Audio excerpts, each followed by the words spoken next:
Joined in the media center by current #1 qualifier in Pro Stock Motorcycle, Eddie Krawiec, 6.808 miles or seconds at 197.71 miles per hour. He was the #1 qualifier here in 2012. The start of the Pro Stock Motorcycle season is here. Is that a good way to kind of kick off 2016's campaign? Sure, absolutely. Anytime you can come off the trailer and make a great run like that, it just sets the pace for the season is the way I look at it. Not just the event, the whole season, because that's what's all in front of you.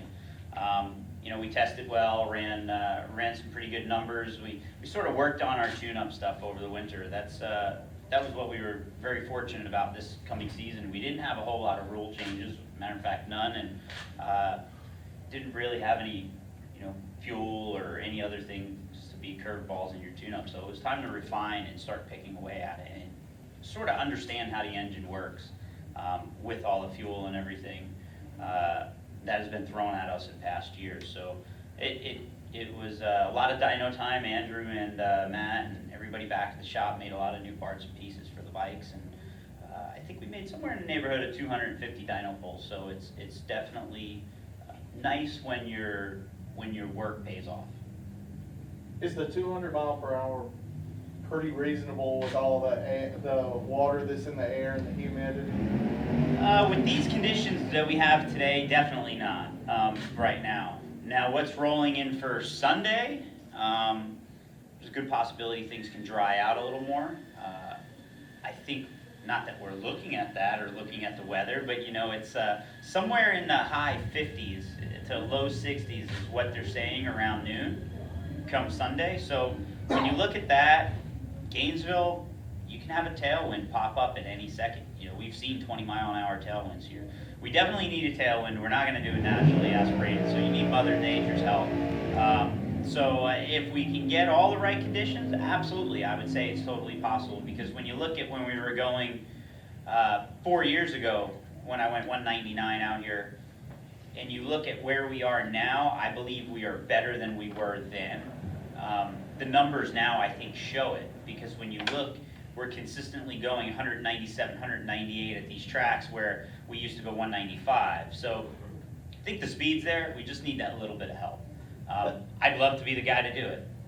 That tailwind, is it at a point where you guys have been chasing this 200, you'll take whatever you can get at this point? To be honest, I don't care how it is. If there's seagulls on my shoulder, if eagles on my shoulder, let's just say that pulling me, I'm good with it. I did it in testing, and that was sort of the shot heard around the world, was that 200.08 in Valdosta. And when I did that, I'd say it was the shot heard around the world. I got more texts, phone calls, everything from that. So I like to say whoever does it, if it's anybody but me, I'm going to say congratulations on doing it second. But no, it's definitely, it's one of those tasks that it's the last milestone of the class. We're never going to have a 5-second Pro Stock motorcycle unless we go to 1,000 foot. So the way that I look at it is, it's the one and only milestone, and sure, we'd love to do it. I think anybody in the pits would tell you that they'd love to do it. So I'd like to be that one. Yeah. I guess what could you do to the motorcycle to not have to worry about the tailwind to get that 200 miles an hour? Put a little nitrous on it. We got it. But unfortunately, that's not in our cars or our rules. But it's about horsepower.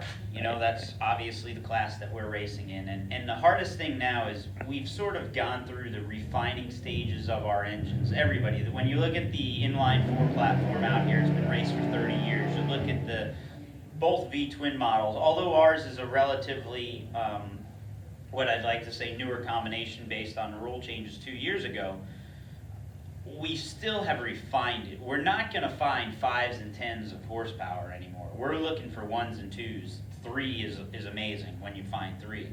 But so 1s and 2s, and I think realistically to do it naturally aspirated without Mother Nature's help, you're probably looking at somewhere in the neighborhood of 12, 13 horsepower. And sometimes when you only come by 2 or 3 a year, that can take a while. So aerodynamically, the Suzukis, in my opinion, have the ultimate advantage. They have the horsepower, they can run well. Jerry's displayed that. Jimmy Underdog on 197 here today has displayed it. So they have the power, it's there. Just a matter of getting in the right conditions. And as far as today is concerned, did you get everything out of both runs that you hoped you would, given all the conditions? My first run was really good. The only place that I would say we left a little on the table was probably in the 60 foot. I went 106, low 106, and that last run we sort of swapped. It went 105. It got a little more humid and water grains went up. Track conditions weren't optimum that last session. I was spinning a little bit there from half track on. It's definitely not optimum, so anytime you do that, that's why you saw my speed went away. I think in the grand scheme of things, when you look at it, low 80 laps out here, any conditions is definitely making good runs. Does the fan have any clue what you mean when you say spinning? Well, that's probably, if you're in the grandstands, actually, that session, you can really hear it. You can hear a motorcycle because you'll hear the engine spikes. You know, Okay. and when the engine varies in 200 or 300 RPM spikes going down, you can generally hear it. There were a few people that spun really bad, and you know, a lot of it is the battle. You know, NHRA does the best that they can to give us the best track, and you know, weather conditions here has been the biggest challenge. Obviously, it rained gallons yesterday, and today it rained early on in the day. So I think what they're giving us is a great racetrack. Is it the best? No, because you're battling other conditions. So we have to work with the conditions that we're given. And they weren't ideal that last session. First session, they were great. They were very good. You had the sun. You had a lot of things in your favor. So, yeah, my bike spun the tire a little bit on that last session. I think the track could have been a little better, but, you know, everybody went down the same racetrack. Okay, thank you.